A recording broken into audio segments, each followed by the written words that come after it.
and I thought that was the key. I thought our season might have ended at Waverley on that particular day, because it was always going to be difficult to take the West Coast in Perth in the final round.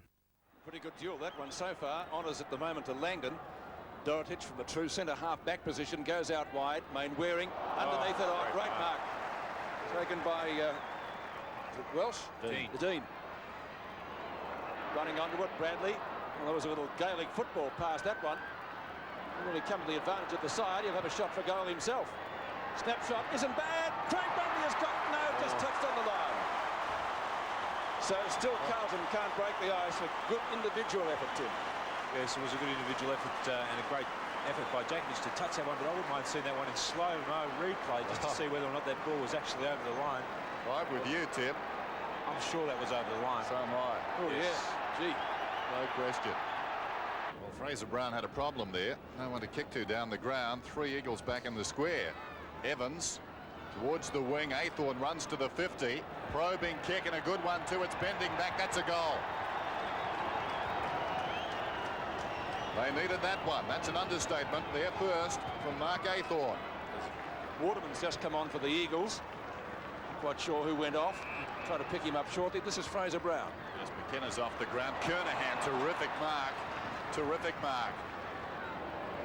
8-3 to 1-7. Ratton swings it out wide, looking to accommodate the lead from Dorotich. Dorotich working hard in this term. Forward of the wing. Kicks inside the 50. Kernahan has got away. Up he goes, and that's a good mark. Steve Kernahan.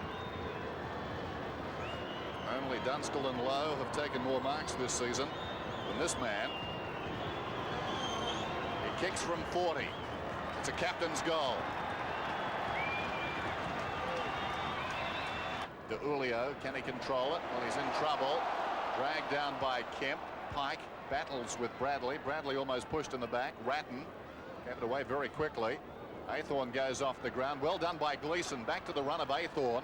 He kicks long down towards full forward. Silvani goes back. As he marked it, I think he has. Terrific mark. That was a great bit of running then.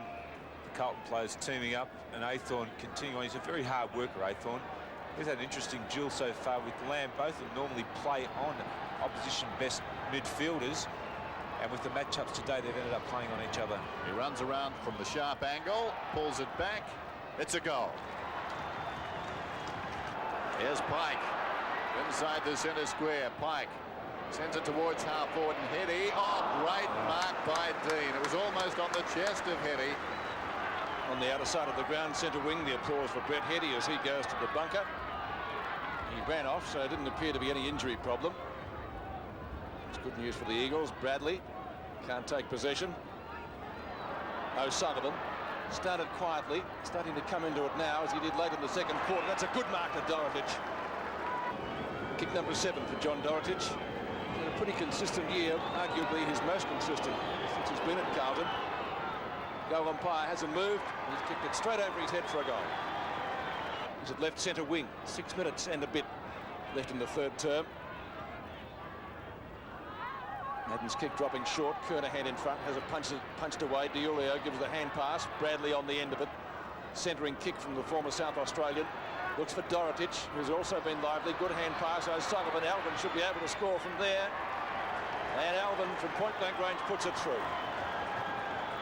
It gives Carlton supporters something to cheer about. 6-13 plays 13-7. Koutafidis again to Christo. Hand pass over the top. Kemp picks up the loose ball after it's spilled free. Matera looks for the free kick grab when he didn't have it. The umpire says play on. Ratton will do that. Gives it to Bradley. Hannah. He's got O'Sullivan running with him if he needs him. Doesn't need him. Go all the way, Mill, says Luke O'Sullivan, and he does. A long bomb looks pretty good, and Carlton have got another one. We have a throw in. The Eagles have the numbers. Dwayne Lamb, slung as he kicked it, help him get the ball to Harding. Matera ridden into the turf. Dean, resolute in defence, turns it into attack. Silvani at the back of the pack. If it bounces kindly for him, it does. Here's a goal to the Blues just before three-quarter time, and that's just what they wanted. He's happy, and so Steve Silvani puts through his second goal. 8-13, 61 to 14-8, 92. And they're hanging in there, the Blues, and that was magnificent play then by Tommy Alvin. So the margin 31 points, and coming in around 24, Carlton was the best come-from-behind team in the AFL. They've trailed at half-time in 10 matches this season and won 5 of them, and they're not gone quite yet. Christo to Bradley with the clock inside the last minute of the third term. Brown, well played, long kick. It looks good from Ratton. It's a goal. Here come the Blues. 9-13 to 14-8. Two Carlton players kick it off the ground. Lewis punches it back whence it came. Carlton, well, they're just going to have to find something now. Koutoufides. Pike runs hard at the ball. Silvani comes out with it. Silvani from half forward. Can they get the quick reply? Bradley, 25 metres out directly in front, should score a goal, and he has done. So Carlton back to square one. The difference is what it was at three-quarter time, 15-8 to 10-13. Oh, courageous grab by David Rhys-Jones. Gets it back to Hannah. Hannah now from half-back. Around Turley. And away he goes. He's pretty quick, Hannah. Not many will catch him. And Hannah's kicked straight down the ground. The only way for Carlton to go. Bradley. After Alvin missed the mark, that will bounce through. Well, yes, for a goal.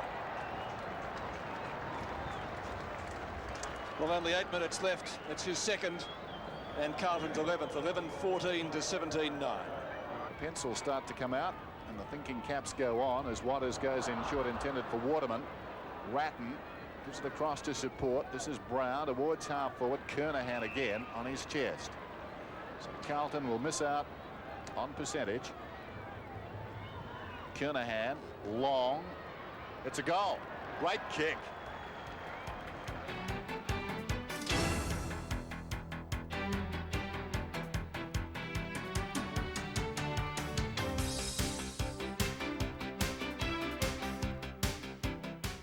Twofold thing is not getting a good start ourselves. We went forward, I think, 4 times before West Coast really even looked like getting to the goal face, and we mucked each of those ones up.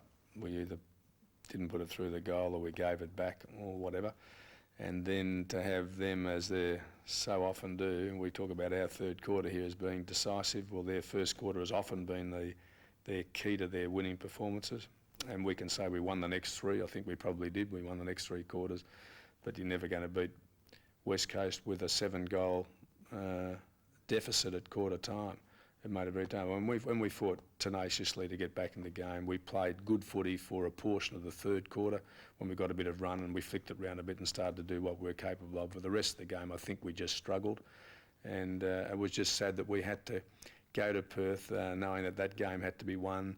Their incentives were almost equal to ours. I mean, certainly I think you had a bit more of an incentive if you're going to make the 6th than not make it, or change your position in the 6th. But they had a lot to play for, and were playing pretty good football.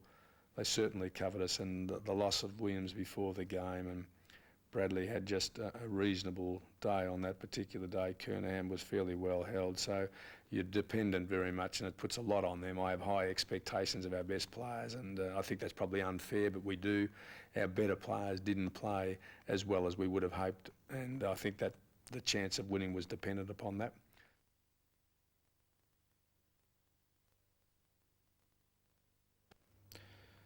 I think 1992 saw a significant